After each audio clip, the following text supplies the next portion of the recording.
Drama serial हद के आने वाले एपिसोड में आप लोग देखेंगे कि किस तरह सीरत दानिश को अपनी लालच भरी बात बता देती हैं और कहती हैं कि मैं चाहती हूं कि जेनिया के नाम आप एक घर कर दो, और दानिश यही समझता है कि कुछ जायदाद के लिए कुछ खोना तो पड़े। गाब यही समझ जाता है कि मैं कैसे करके जेनिया को पालूंगा और ये जो सीरत आंटी की सारी जायदाद है वो मेरी मुट्ठी में आ जाएगी, क्योंकि जुलार तो उसे छोड़कर चला गया है और यहाँ पर जीनिया है जिसे मैं अपने इशारों पर नाचने पर मजबूर कर दूं। गा और वैसा ही हो रहा होता है। जीनिया प्रपोजल एक्सेप्ट कर लेती हैं और दानिश से बात कर रही होती हैं और कहती हैं कि मैं आज ही खुद को कुछ रिलैक्स महसूस कर रही हूं, और दानिश कहता है कि मैं इसके पीछे समझ सकता हूं कि क्या वजह है। तो सारी बात जीनिया बताती हैं और कहती है कि मैंने आपका प्रपोजल एक्सेप्ट कर लिया है और मैं चाहती हूं कि जल्द से जल्द शादी हो जाए। तो दानिश कहता है एक मुलाकात होनी चाहिए रेस्टोरेंट में, फिर मैं शादी का सोचकर आपको बताऊंगा। और सीरत को भी जब दानिश बताता और कहता है कि मैं अब जीनिया के नाम एक फ्लैट करना चाहता हूं, तो सीरत कहती है कि मुझे उम्मीद है बेटा आप ये रिश्ता बहुत अच्छे से निभाओगे। और फरियाल और शहराम के बीच की नजदीकियां बहुत बढ़ जाती हैं और यहाँ पर शहराम फरियाल को कहता है कि मेरी बीमारी को बहुत दिन हो चुके और आपके ख्याल रखने में कभी कोई कमी नहीं आई। तो फरियाल प्यार से कहती है कि प्यार करने वाला जब सच्चा हो तो वो कभी भी कमी नहीं छोड़ता। तो वहां पर शहराम कह देता है कि जिंदगी में पहली बार मुझे प्यार करने वाला ऐसे लगा है कि वो कुछ मांगता नहीं है, बस देता ही चला आ रहा है। तो वहां पर फरियाल रखकर कहती है कि मैं हमेशा आपके साथ ही रहूंगी। तो वहां पर शहराम कहता है कि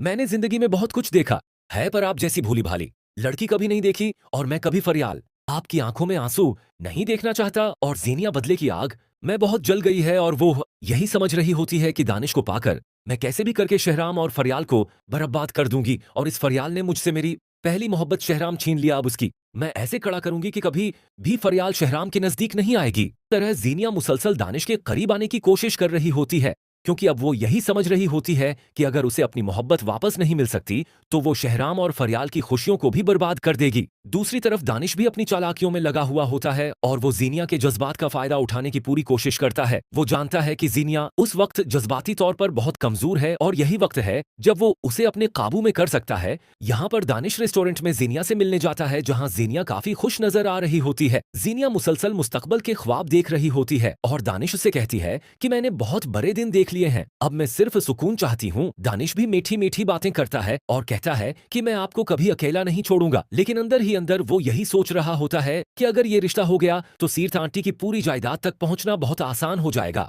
इसी दौरान सीरत भी दोनों की शादी के ख्वाब देखने लगती है। वो जीनिया को समझाती है कि दानिश बहुत अच्छा इंसान है और तुम्हें इस जैसा सहारा दोबारा नहीं मिलेगा। जीनिया भी सीरत की बातों पर यकीन कर लेती है, क्योंकि वो अब हर कीमत पर अपनी टूटी हुई जिंदगी को दोबारा संवारना चाहती है। दूसरी तरफ शहराम की तबीयत पहले से बेहतर हो रही होती है और फरियाल हर लम्हा उसका ख्याल रख रही होती है। शहराम को अब महसूस होने लगा होता है कि फरियाल ही वो इंसान है जिसने बना किसी मतलब के उसका साथ दिया। एक सीन में शहराम फरियाल का हाथ पकड़कर कहता है कि जब सब लोग मुझे छोड़ रहे थे तब आप मेरे साथ खड़ी थीं। फरियाल जज्बाती अंदाज में कहती है कि मोहब्बत सिर्फ खुशियों में साथ देने का नाम नहीं, बल्कि मुश्किल वक्त में भी एक दूसरे का सहारा बनने का नाम है। शहराम ये बात सुनकर खामोश हो जाता है, क्योंकि पहली बार उसे एहसास होता है कि असल मोहब्बत क्या होती है। वो फरियाल से कहता है कि मैंने हमेशा लोगों को मतलब के रिश्ते निभाते देखा है, लेकिन आपने बना किसी लालच के मेरा साथ दिया। फरियाल मुस्कुराकर कहती है कि क्योंकि मैं आपसे सच्ची मोहब्बत करती हूँ। ये सब बातें जीनिया बर्दाश्त नहीं कर पा रही होती। वो दौड़ से फरियाल और शहराम को खुश देखती है और उसके दिल में नफरत मजीद बढ़ जाती है। जीनिया गुस्से में खुद से कहती है कि फरियाल ने मुझसे मेरी मोहब्बत छीनी है, अब मैं उसे कभी सुकून से जीने नहीं दूंगी।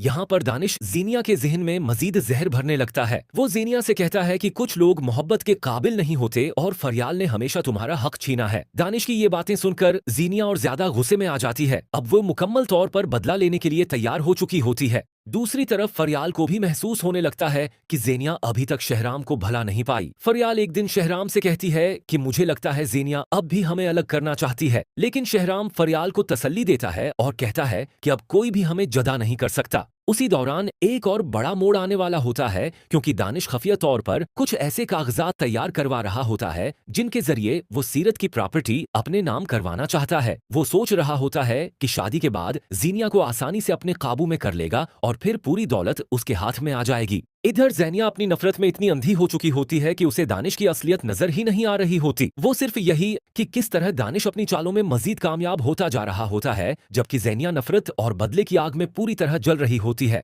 दूसरी तरफ फरियाल और शहराम अपनी नई जिंदगी को खुशियों के साथ गुजारने की कोशिश कर रहे होते हैं, मगर उन्हें अंदाजा भी नहीं होता कि उनके खिलाफ एक बहुत बड़ी साजिश तैयार हो रही है। यहाँ पर दानिश जीनिया को मुसलसल अपने करीब करता जा रहा होता है। वो हर वक्त जीनिया को यही एहसास दिलाता है कि दुनिया में सिर्फ वही एक इंसान है जो उसे समझता है। जीनिया भी जज्बाती तौर पर दानिश पर मुकम्मल भरोसा करने लगती है। एक दिन दानिश जीनिया से कहता है कि अगर तुम वाकई अपनी जिंदगी में सुकून चाहती हो तो माजी को भूलना होगा। लेकिन अंदर ही अंदर दानिश यही चाह रहा होता है कि ज़ेनिया सिर्फ उसकी बातों में आकर अपनी सारी जायदाद उसके नाम कर दे। इसी दौरान सीरत दानिश की तारीफें करते नहीं थकती। वो बार बार जीनिया से कहती है कि दानिश जैसा समझदार और ख्याल रखने वाला इंसान किस्मत वालों को मिलता है। जीनिया भी अब यही समझने लगती है कि शायद दानिश ही उसकी नई जिंदगी का सहारा है। दूसरी तरफ शहराम की तबीयत मुकम्मल तौर पर संभलने लगती है। वो अब पहले से ज्यादा वक्त फरियाल के साथ गुजारने लगा होता है। एक खूबसूरत लम्हे में शहराम फरियाल से कहता है कि जब मैं बीमार था तब मुझे पहली बार एहसास हुआ कि इंसान को दौलत नहीं बल्कि सच्चा साथ चाहिए होता है। फरियाल ये सुनकर जज्बाती हो जाती है और कहती है कि मैंने तो सिर्फ अपना फर्ज निभाया है।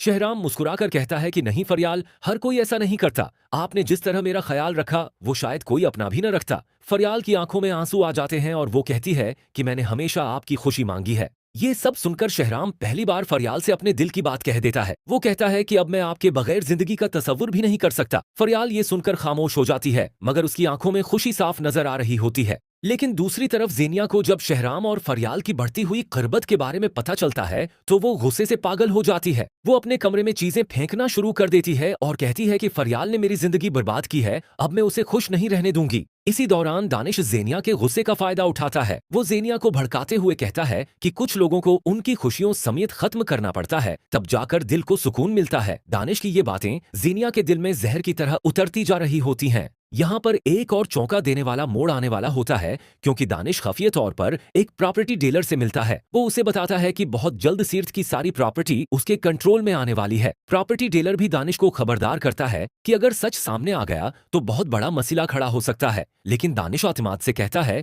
कि ज़ेनिया उस पर इंधा एतबार करती है और यही उसकी सबसे बड़ी कमजोरी है। दूसरी तरफ फरियाल को